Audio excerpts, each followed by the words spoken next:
Hi, I'm Prasad Srinivasan, State Representative from Glastonbury, the 31st District, serving my third term here at the State Legislature. Weeks here are busy, and as we get into the months of March, April, and May, each week gets busier than the previous week. This has been a very busy week for me.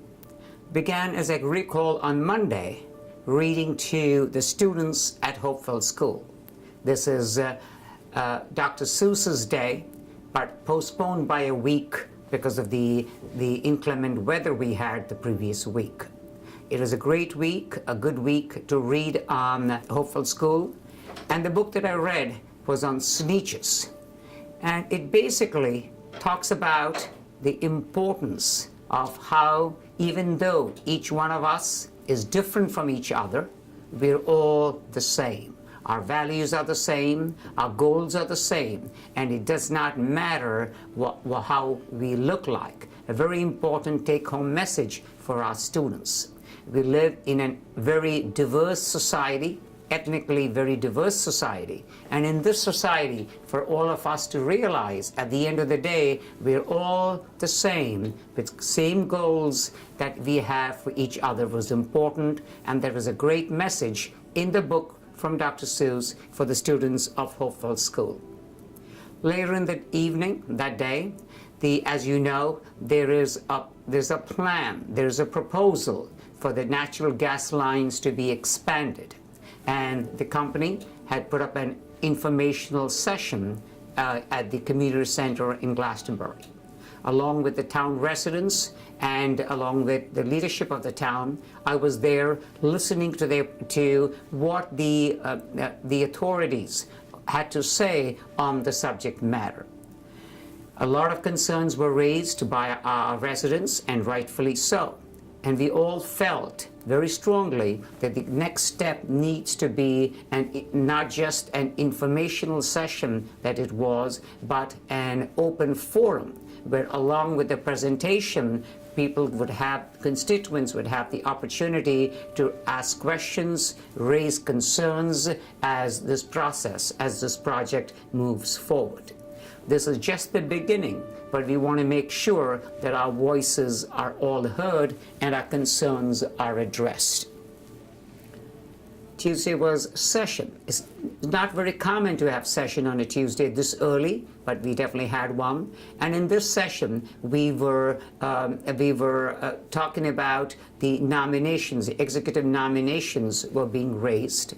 And from Glastonbury, we had two nominations: Commissioner Bremby for DSS and Commissioner Murray for DDS. So both of those commissioners came up, and I obviously stood up on the floor of the House and supported very strongly the nominations of both Commissioner Bremby as well as Commissioner Murray. And I know that under their leadership, Connecticut will do well, our constituents will do well, and the services that they provide for the people that are most vulnerable in our society, they will do well under their leadership. We had a very exhaustive public hearing on public health on Wednesday. We started, as we normally do, around about 10:30 in the morning. And we were done by about 9:30 p.m. that day. The bills that were brought in for public hearing had a wide range, but the major focus in this public hearing were the concerns of the hospitals.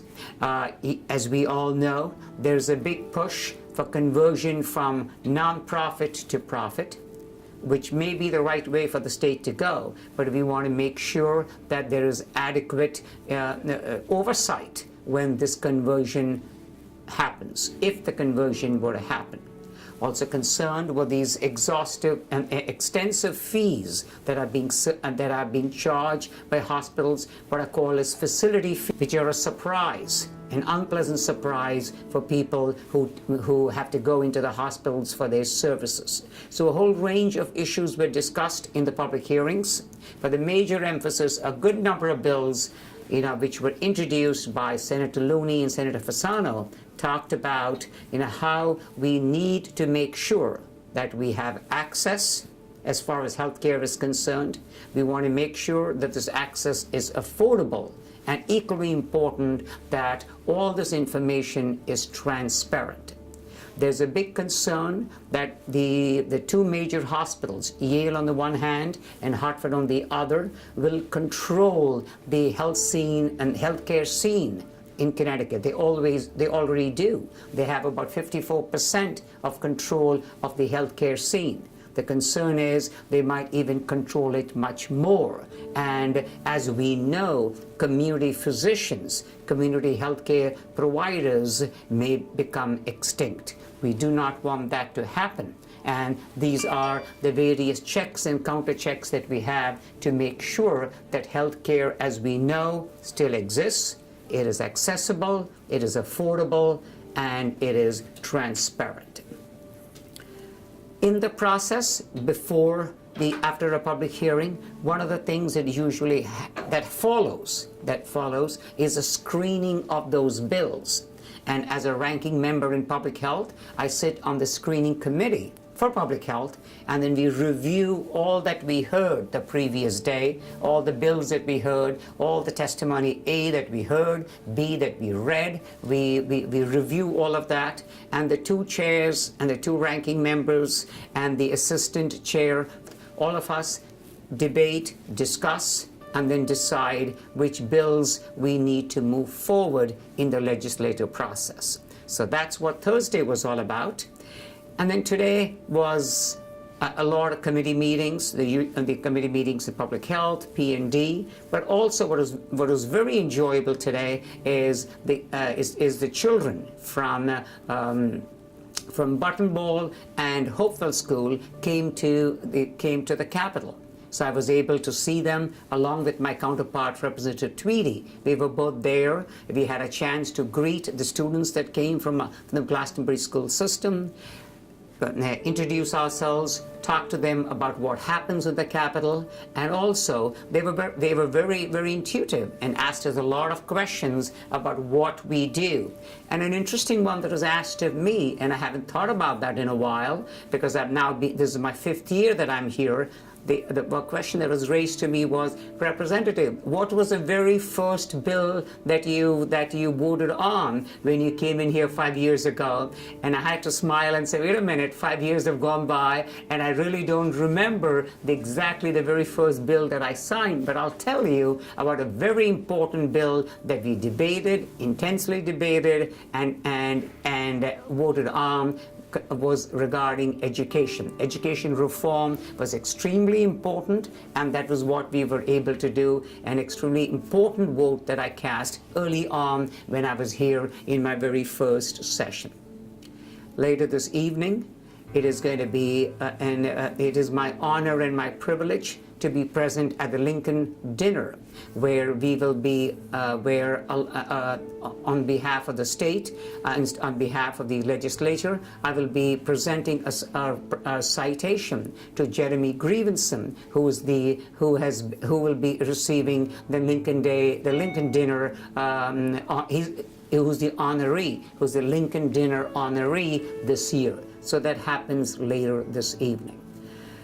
Earlier on in the week, there was the in the Finance Committee, there was a public hearing. This public hearing was very well attended. In fact, there was no space at all in the parking garages here around the Capitol. And a bill, the governor's budget, the governor has released his budget, and now it is being discussed by the various groups that are impacted by whatever the governor has said in his budget. Small businesses, the package stores are very heavily impacted by this budget. And so in the public hearing, the package store owners are small businesses in Connecticut. The backbone of Connecticut were all here, talking about their concerns with this budget, with the changes in the law, if it becomes law, that how it would impact them negatively. So they were the concerns that were raised, and we heard them in the Finance Committee. Along with my counterpart, Representative Tweedy and Senator Cassano, we have put together a little get-together to hear the concerns of our small businesses, of our package stores on Sunday morning this week. So once again, our goal here is to make sure we hear the concerns of our constituents, we hear what is on their mind, and based on what they tell us, how it is going to impact them one way or another as we move forward in the committees, as we move forward on the floor of the House, make sure we enact legislation that is going to be fair to everyone here in Connecticut. Thank you for giving me this opportunity to give you an update of what happened in this past week. And I'm sure in the weeks to come, the weeks will get even busier than what the last week was. Thank you, and have a great weekend.